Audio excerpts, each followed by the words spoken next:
Hello, very beautiful community. We are going to briefly talk about the latest implications for Putin's regime security of the Kursk incursion, Kursk invasion by Ukraine that rolls on. And then we'll say a word about Pavel Durov, the CEO of Telegram, being arrested in France.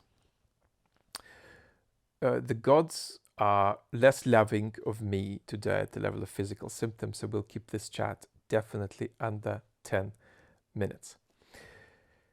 Ukraine retaining Russian territory is actually in the medium to long term full of toxic consequences, not just for the Putin regime, but for Russia's territorial integrity. So it's actually realistic being an alarmist about Ukraine's invasion from that point of view. But what is unrealistic, too naive and too optimistic, is to be an alarmist in the short term. There is no evidence and no reasonable speculation worth entertaining today around cracks in Putin's regime. So why are cracks in Putin's regime the subject of the day? And why are you hearing so much about it?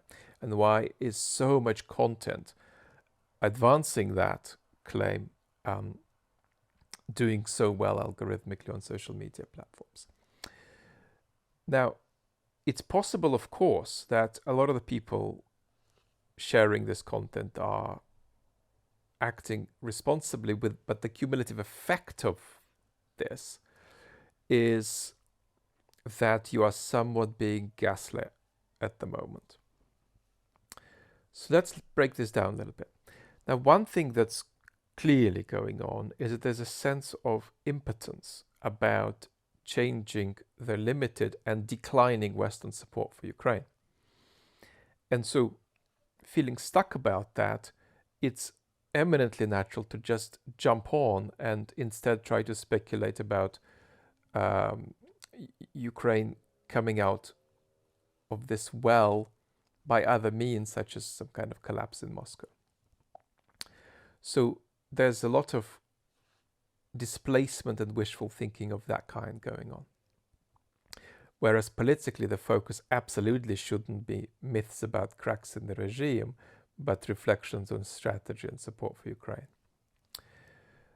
Secondly, algorithms are boosting this. Thirdly, there are a lot of actors, and in the last couple of days, Bill Browder is a good example of this, whose mission to destabilize the Putin regime means for them that they have to keep postulating worst-case scenarios for the Putin regime as a form of advocacy that then itself might make some kind of difference. It's important to see that for what it is and not for analysis.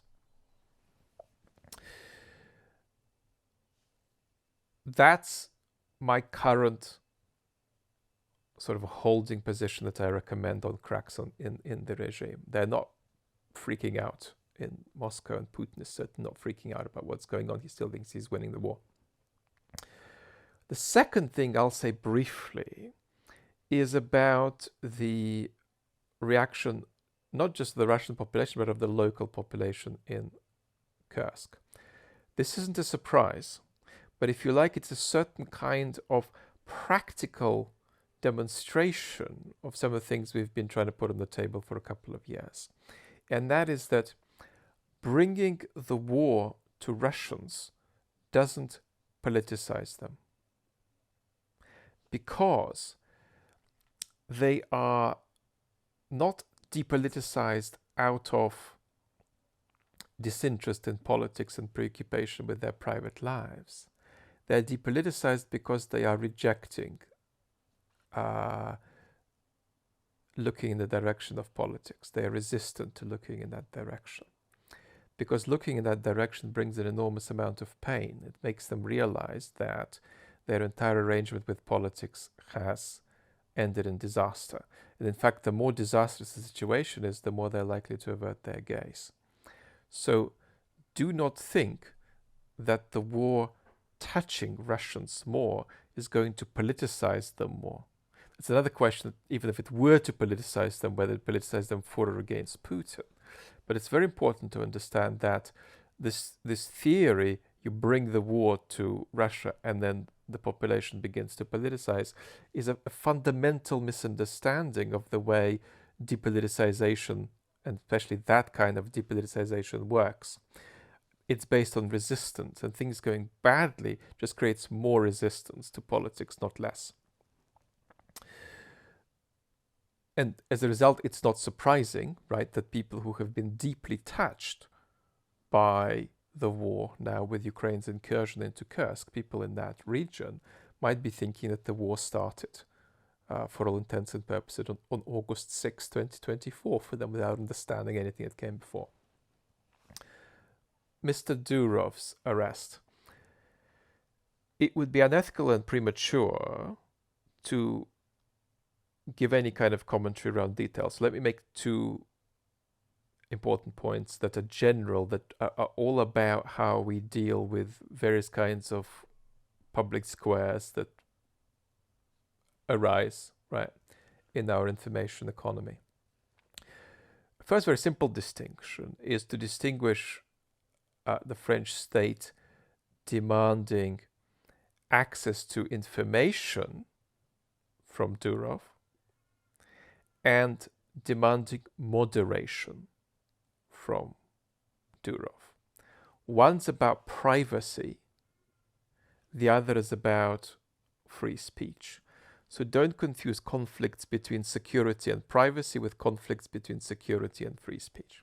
This leads me to a second important point. And that is that, forgetting Telegram, forgetting all the particular platforms that exist, when we're dealing with conflicts of values, it's important to recognize them as real, conflicts between security and freedom, between security and privacy, for instance. And not to try to think that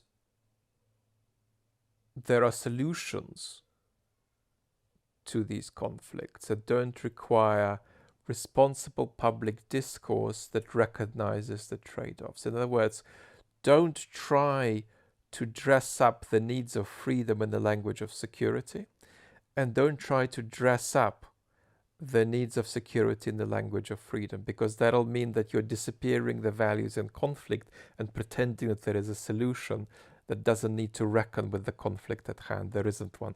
Everything is what it is and not another thing. And these are values that genuinely pull in opposite directions. And it's very important that you're going to have to make trade-offs. And what you'd better hope for is that you make trade-offs in the least polarized, toxic, and untransparent way possible. That'll be enough, I think, for today. We'll be in touch soon. Lots of love.